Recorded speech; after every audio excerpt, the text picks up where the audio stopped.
Hi there, Susan Glenz here, team leader of the Susan Glenz team at Keller Realty in Rochester, New York. And today I want to have a conversation about how to bulletproof the transaction when you're selling your home. Now, we've had this conversation once before about how to bulletproof the transaction in terms of the steps you can take up front when you're preparing your home to sell.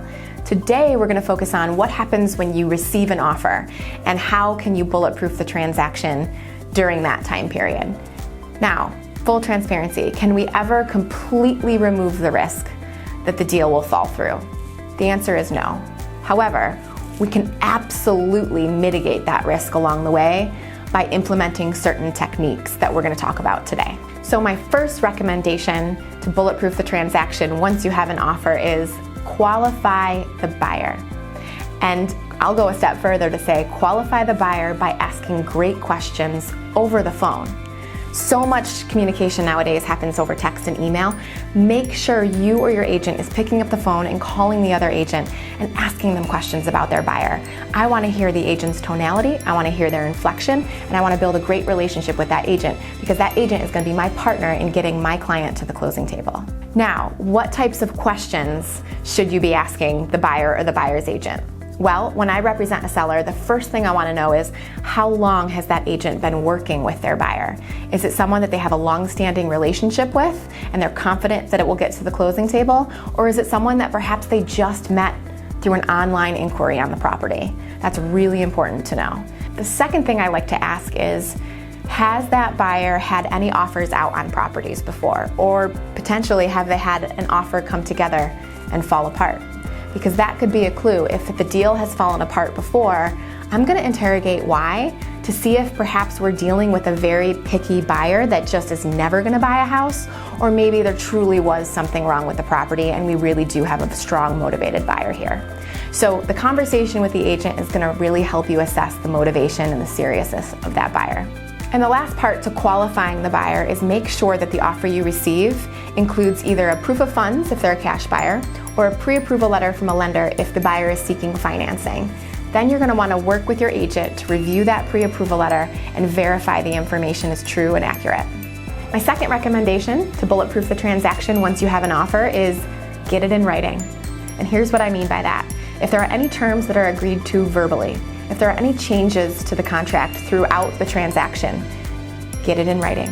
Make sure your agent has an amendment to the contract and everything discussed is in writing, signed by all parties. Now here's my third tip, and I'm giving you a little bit of an insider scoop here. Normally I don't talk about this publicly because it's kind of an SGT strategy. My third tip to bulletproof the transaction is always counter offer. Now, let's say you get a great offer and it meets your terms, it meets your price. Why counter offer then? Well, countering puts you in a position to establish yourself as a contract expert. And I can almost guarantee you that any offer that you get is going to have an error in it. It'll have a blank space that should have been filled in and the agent just forgot to. Maybe they were filling it out in haste. It might have a box that's unchecked that should be checked. But by countering the offer and accepting the terms, but cleaning up those little mistakes, it establishes you as someone that is obsessed with the details, and it establishes you as someone that wants to close those loopholes and knows that contract inside and out. In my opinion, it sets the tone for the entire transaction that you are someone on your A game. Now, my next recommendation is a really simple one that often gets overlooked by agents, and that is this: don't miss dates. There are dates in the contract for a reason.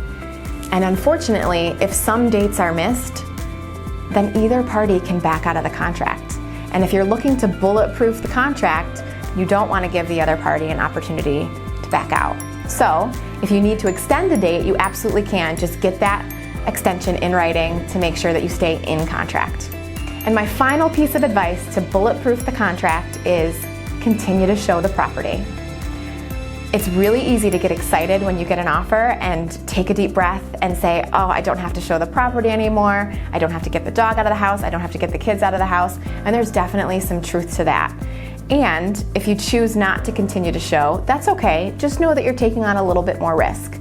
We always advise continue to show the property as long as you possibly can, because deals do fall through close to the closing table.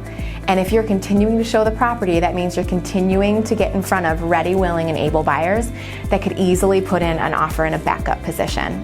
So if you're in a position to do it, continue to show the property all the way through. So that concludes my advice for how to bulletproof your transaction when you're selling your home and you've received an offer. I hope this information can be useful for you when you go to sell your home one day.